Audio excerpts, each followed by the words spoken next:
디바이 쉴딩, 디바이 랭스 같은 이야기를 해보겠습니다. 플라즈마 관련된 내용입니다.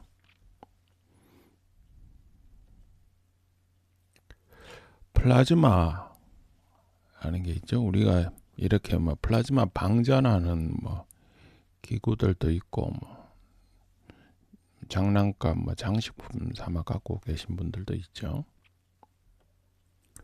플라즈마는 어떤 사람들은 제4의 물질이라고도 합니다. 고체, 액체, 기체 외에 플라즈마라는 게 있다. 근데 어떤 플라즈마를 전공하는 사람들은 세상 만물이 다 플라즈마다 이렇게 이야기하기도 하죠. 근데 플라즈마는 사전에 찾아보면 과학자들이 이야기하는 건 입자로 이루어진 상태로 전하를 띤 입자가 포함되어 있다. 입자로 구성된 시스템인데 전하를 띈 게 있고, 대체적으로 봐서 대개의 경우 그냥 중성이다. 플러스 마이너스 다 들어있다. 그게 플라즈마고요. 플라즈마 사전상의 다른 뜻은 혈액의 혈장이라는 뜻도 있죠. 플라즈마는 전체 구성된 시스템이고 플러스 마이너스가 있고, 근데 대체로 봐서 전체 중성, 그런 물질 시스템이다. 이렇게 보시면 되겠습니다. 뉴스나 이런 데 많이 나오는 이야기로는 플라즈마는 고온 상태다. 플라즈마를 이용해서 외부적으로는 낮은 온도지만 고온 반응을 일으킨다. 그런 이야기를 할 때 이 고온은 무슨 뜻이냐면, 입자의 평균 에너지는 연력학적으로 볼츠만 상수 곱하기 절대 온도, 이 정도 수준이다. 이렇게 이야기를 합니다. 그래서 이걸 자유도에 따라 2분의 1이 붙어서 3차원이면 2분의 3이다. 이렇게 하는데 앞에 숫자 붙는 거 귀찮으니까 간단하게 kBT, 볼츠만 상수하고 온도를 곱해서 그렇게 이야기를 하죠. 그래서 만약에 전하를 띤 입자가 있다. 근데 전하를 띤 입자가 전자 하나만큼의 전하를 갖고 있고 1V 정도로 하면 1V 정도로 가속을 시키면 에너지가 1일렉트론볼트쯤 되겠죠. 1일렉트론볼트를 이런 식으로 계산을 하면 11600켈빈, 절대 온도하고 섭씨하고 차이가 한 273도 이런데 300이라 치면 빼더라도 11,000도 정도의 에너지를 가지는 거죠, 입자가. 근데 그거는 전체가 다 있을 때가 그 온도가 나오는 거고, 그 중에 아주 극소수만이 그 정도의 에너지를 갖고 있다. 근데 그 극소수를 가진 에너지를 가진 입자가 반응을 용이하게 하는 거죠. 그래서 플라즈마 인핸스드 디바이스 장비가 있죠. 예를 들어 CVD를 만든다. 그럼 플라즈마 인핸스드 CVD 이렇게 돼 있잖아요. PE라고 앞에 붙는 것들. 그래서 전극 2개를 놓고 플라즈마를 만들어낸 다음에 가스를 집어넣고 가스끼리 반응을 시키면 새로운 필름이 증착되기도 하고 그런 것들이 있다. 그때 이 플라즈마는 고온 상태를 이용한 공정이다. 근데 아주 1% 미만의 아주 적은 입자만으로도 그 정도 반응을 이끌어내서 원하는 걸 얻어낸다. 근데 그게 에너지가 예를 들어 수 일렉트론 볼트다 그러면 몇만도 몇십만도 된다. 이런 이야기를 하는 거죠. 근데 반도체는 어떠냐? 반도체도 플라즈마의 한 형태라고 생각할 수 있습니다. 왜냐하면 그 PN 다이오드 그림을 간략히 갖고 왔는데, 플러스 마이너스가 있잖아요. 플러스 마이너스가 있고 여기 홀이 있고 일렉트론이 있으면 막 움직이잖아요. 그러니까 전하를 띤 입자, 캐리어가 홀이든 일렉트론이든 왔다 갔다 움직이잖아요. 움직이면서 전체적으로는 중성 상태가 되는, 전하를 띤 입자를 포함한 시스템이면 다 플라즈마거든요. 그래서 반도체도 플라즈마 이론이 성립하는 게 있죠. 그래서 반도체도 플라즈마다. 그래서 플라즈마를 제4의 물질이라고 하지만 플라즈마의 넓은 의미의 정의에 의해서는 세상 모든 것이 다 플라즈마다 이렇게 갈 수도 있습니다. 전하와 전기 관점에서 전하가 있으면 어떤 일이 일어나는가 그걸 잘 생각해 봅시다. 전하. 이게 익숙하지 않죠. 우리는 차지, 영어를 많이 쓰다 보니까 차지 이렇게 되는데, 두 개의 전하가 있다. 전하를 띤 입자, 전기를 띤 입자가 두 개가 있으면 뭐 두 개 사이에 힘은 거리의 제곱에 반비례하고 각각의 입자가 가진 전하량의 곱에 비례한다. 뭐 이렇게 돼 있죠. 이 힘. 전기장은 하나의 테스트 차지가 느끼는 힘을 갖고 전기장이라고 하니까요. 거리의 제곱에 반비례하고 그 기존에 존재하는 전하에 비례하게 되고, 전압, 전위, 포텐셜이라고 하는 것들은 이게 전기장을 길이 방향으로 적분하면 전위, 전압이 나오잖아요. 그러니까 R의 제곱이 아니고 R분의 1에 비례한다 이렇게 되는 거죠. 그래서 이렇게 간단하게 그래프로 간략해서 그려보면, 거리에 뭐 예를 들어 플러스의 전하를 가진 입자가 있다고 하면 이 입자가 있는 위치에서는 전압이 무한대까지 올라가고, 왜냐하면 이게 0일 때는 무한대로 가잖아요. 그 다음에 멀어지면 점점 전압이 감소하고, 마이너스가 있으면 마이너스로 무한대로 가는데 거리가 멀어지면 0이 수렴하고, 이런 모양새다. 근데 우리가 보통 말하는 에너지는 전하하고 전위의 곱이다 이렇게 알려져 있죠.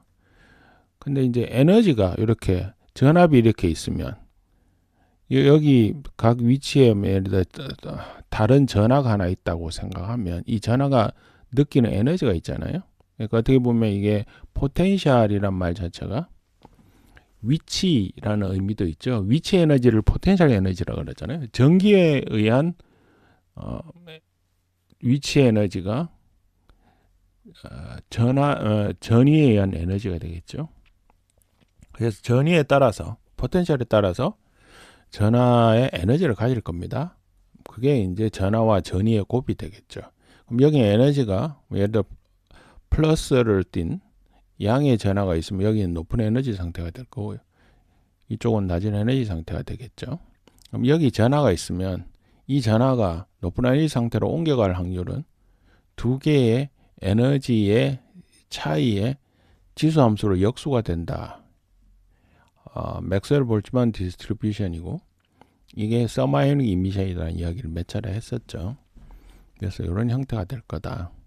그래서 전하가 생기면 이거 옮겨갈 거고, 그 다음 이쪽 옮겨가면 만약 그럴 확률을 옮겨가고, 옮겨간 전하는 에너지가 낮은 쪽으로 흘러가야 되니까 다시 떨어질 거다. 그래서 서로 무한히 반복되면서 평형 상태를 찾아간다. 그런 이야기를 했었었죠. 통계역학적으로, 연력학적으로 그렇게 이해를 한다.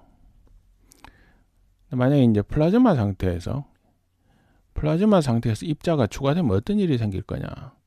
입자가 추가된다. 전하를 띤 입자가 추가가 되면 전기장도 변화가 생길 거고, 전위도 변화가 생깁니다. 이거 같은 말일 수도 있죠. 물리학에서 어떤 것이 존재하면 그 존재는 필드, 장을 통해서 자기가 존재한다는 걸 알린다. 이런 생각을 기본적으로 하고 있습니다. 예를 들어 전하를 띤 입자, 전기가 있으면 전기장을 통해서 외부에 전하가 있다는 걸 알려준다. 어떤 물건이 있다? 그러면 중력이 생기면 인력이 있다는 것은 중력장을 통해서 외부에 전달되죠. 그죠? 전달되면서 그 중력장하고 외부의 다른 물질하고 서로 반응을 해서 중력, 만유인력이 생긴다. 이런 이야기를 합니다. 근데 이제 이 필드, 장의 개념은 광속, 빛의 속도 정도로 퍼져나간다. 이런 이야기가 있죠. 어쨌든 그래서 전기장 변화는 생기고, 다른 한편으로는 이렇게 추가로 전하가 생기면 이렇게 전압이 생길 거다. 전위가 생길 거다. 그럼 이게 처음에 플라즈마 상태가 있었어요. 플라즈마 상태가 있었는데 플라즈마에 새로운 전하를 띤 입자가 나오면 전압의 모양이 바뀔 거잖아요. 전위 모양이 바뀌죠. 바뀌면 플라즈마 상태에 있던 움직일 수 있는 입자, 모바일 파티클은 이동할 겁니다. 왜냐하면 전위가 바뀌었잖아요. 위치별로 처음에는 플라즈마가 평행 상태에 있을 때는 팽팽했을 텐데 바뀌었잖아요. 바뀌게 되면 모바일 파티클이 이동되고 재분배가 된다. 그림으로 보이면 이런 상태가 됩니다. 처음에 플라즈마 상태에서 모든 모바일 차지가 모바일 파티클이 고르게 분포 있었어요. 근데 플러스라는 전하가 하나 들어와 버렸어요. 예를 들어 이게 전자라고 합시다. 전자라고 하면 플러스가 생겼으니까 이 전자가 이동을 해서 마이너스 전하를 띄고 있으니까 이쪽 플러스 쪽으로 마이너스가 당겨 올라갈 겁니다. 근데 전체의 양은 고정되어 있으니까 이쪽은 올라가고 먼 쪽은 내려가겠죠. 양이 줄어들겠죠. 양이 줄어드는데 점점 더 많아지고, 왜냐면 이쪽이 플러스니까 당겨주고 에너지, 전자의 에너지를 보면 이쪽이 낮은 상태가 되니까요. 근데 영원히 가지는 못하죠. 왜냐면 이게 전부 다 몰려서 여기 가버렸다. 가버리게 되면 이쪽에 양이 많잖아요. 양이 많으면 양이 적은 쪽으로 확산이 일어나겠죠. 그러니까 이쪽이 내려가는 게 있고, 이 전하에서 당겨지는 게 있고, 오르고 내려가서 어떤 평행 상태로 도달할 거다. 처음에 이렇게 됐다가 중간나게 이렇게 갔다가 이렇게 갈 거다. 올라가는 거는 일어난 형태로 지수함수적으로 올라갈 수 있으니까요.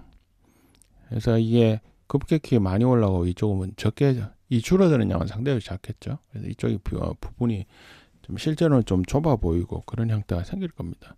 그래서 이걸 갖다가 수식적으로 풀어보니까 원래 이 전하가 하나 들어와서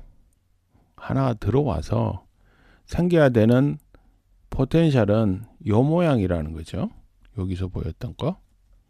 4파이 입실론 분의 1 곱하기 R 분의 Q, 이런 모양이었단 말이죠.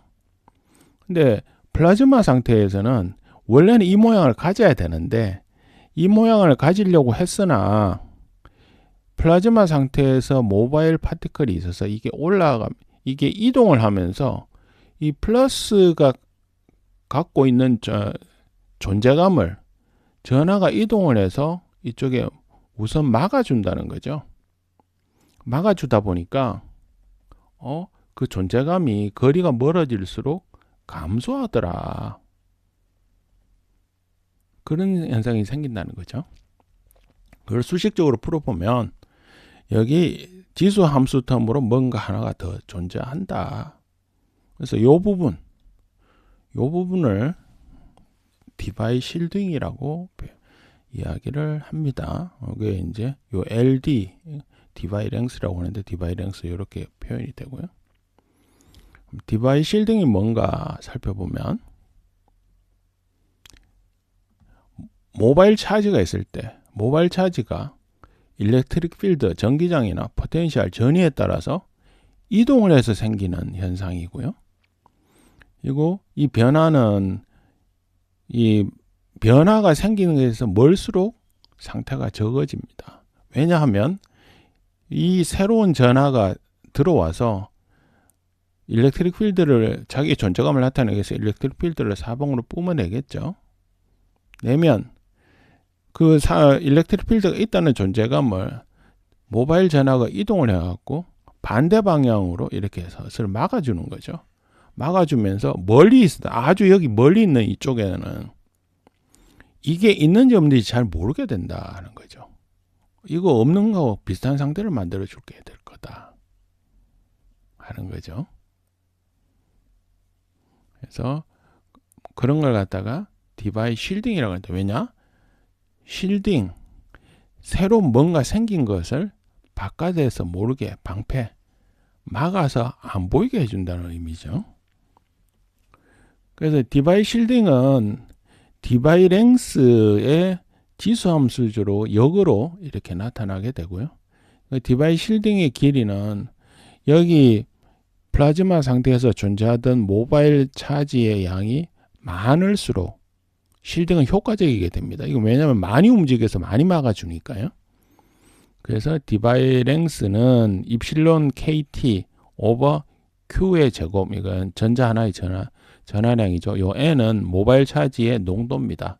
그러니까 농도의 지수하면 스퀘어 루트 제곱근의 반비례해서 디바이 랭스가 짧아진다. 짧아진다는 건 무슨 말이죠? 짧으면 짧을수록 조금만 멀리 가도 이 새로운 전기장의 변화가 생겼다는 게 안 보인다는 거잖아요. 그래서 모바일 차징 농도가 높을수록 디바이 랭스가 짧아지고 실딩의 효과는 강하게 나타날 거다. 그런데 이 부분에서 봐야 될 건 뭐냐면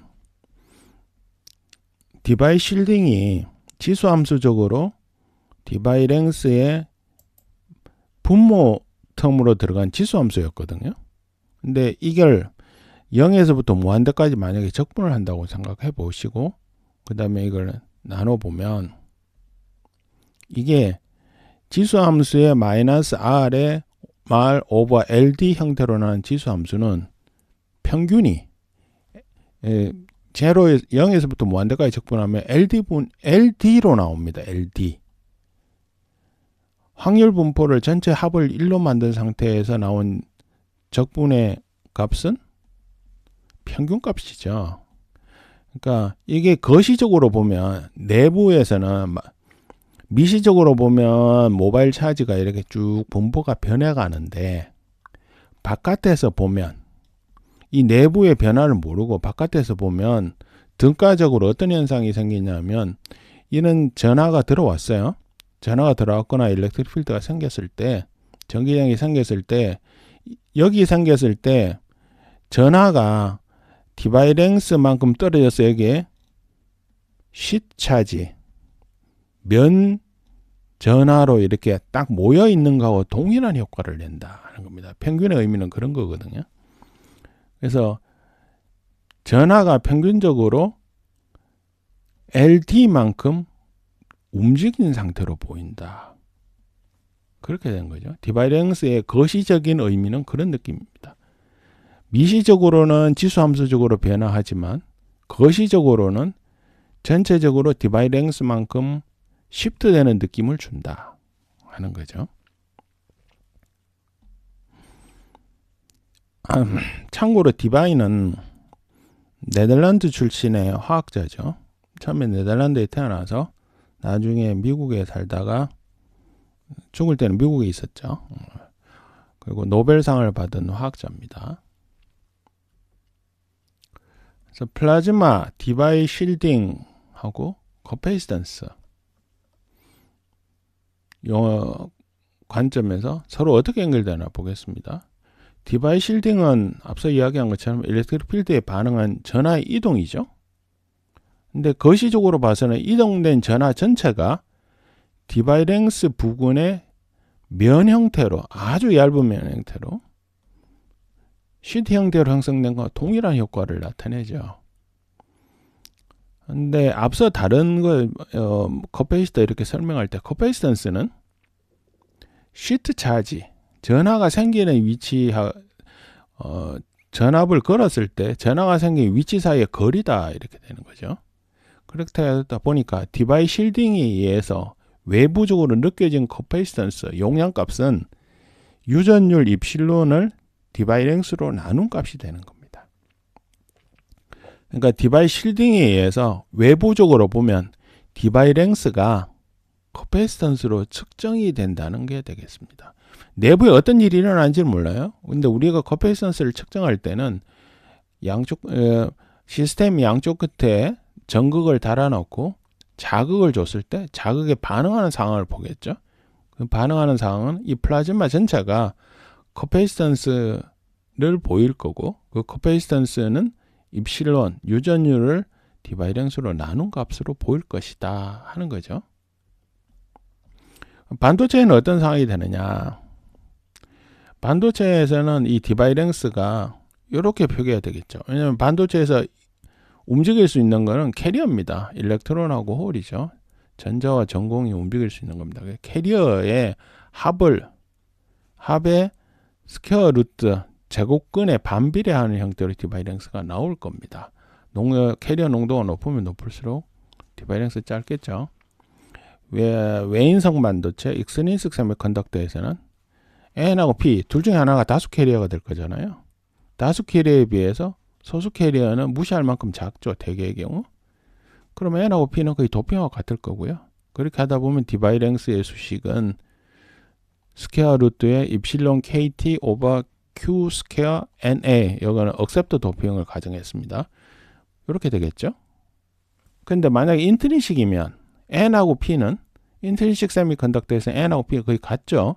NI하고 PI라고 할 거고 둘 다 NI 같으니까 2배 2NI가 될 겁니다. 그럼 인트린식 세미컨덕터에서는 디바이랭스는 스퀘어 루트의 입실론 KT 오버 2Q 스퀘어 NI 이렇게 나올 겁니다. 그래서 어떤 사람들은 이런 거 이렇게 외워요. 익스트린식에는 2가 없고 인트린식에는 2가 있다. 그냥 몰라서 외우는 거죠. 그게 아니고 원래 정의가 이거였다는 거예요. 움직일 수 있는 전하를 합한 거였다는 거죠. 그래서 이 익스트린식에서는 둘 중에 하나가 무시됐다는 거고 그게 도핑하고 비슷했기 때문에 2가 없는 거고 이건 2개 더 했는데 2개 어비슷했어요. 어비슷했으니까 2개를 더 해줘야 되죠. 그래서 아주 로레벨로 도핑됐을 경우에 하나가 다수 캐리고 하나가 소수 캐리인데 하나가 무시 안 된다. 그럼 2개 정확하게 더 해줘야 됩니다. 그러니까 2도 아니고 1도 아니고 어정쩡한 상태가 생길 수도 있다는 거죠. 그러니까 이게 마구잡이로 외우는 개념은 아니고 모바일 차지 캐리의 합이다 라는 걸 기억할 필요가 있고요. 그 다음에 MOS 시스템에서 요 LD가 커피스턴스에 기여한다고 했잖아요. 그러니까 MOS 시스템에 커피스턴스를 넣을 때 LD가 등장을 하게 되고요. 그리고 이렇게 모바일 차지가 전기장이나 전압에 따라서 재분포가 발생하잖아요. 분포가 변하는 게 발생하죠. 사실은 이걸 알면 저게 헷갈리게 됩니다. 디플리션 어프록시메이션, 공핍 근사라는 게 사실은 이 디바이랭스의 거리만큼 오차가 발생한다는 거죠. 여기까지는 완전 공핍이고 그 다음에 공핍이 없다. 그게 아니죠. 왜냐하면 지수함수적으로 캐리어의 분포가 나타날 거기 때문에 그만큼은 오차 요인이 생기게 됩니다. 그러니까 디바이랭스가 우리에게 시사해 줄 말은 큰데 반도체를 하는 사람은 디바이랭스를 MOS CV 같은 데만 되게 생각을 합니다. 근데 원리는 모바일 차지에 의해서 외부의 변화가 어느 정도 실딩이 되는 디바이 실딩에 의한 것이다 하는 거죠. 이번 시간에는 플라즈마에서 나온 디바이 실딩 그리고 거기에 따라서 나오는 전위의 분포나 전하의 분포의 변화 그리고 그게 외부적으로는 실딩이 나타나서 외부적으로는 디바이스 랭스라는 하나의 파라미터로 보이게 되고 외부에서 커피선스를 측정할 때 디바이 랭스만큼의 거리감에 의한 커피선스가 측정된다. 그런 이야기를 해보았습니다.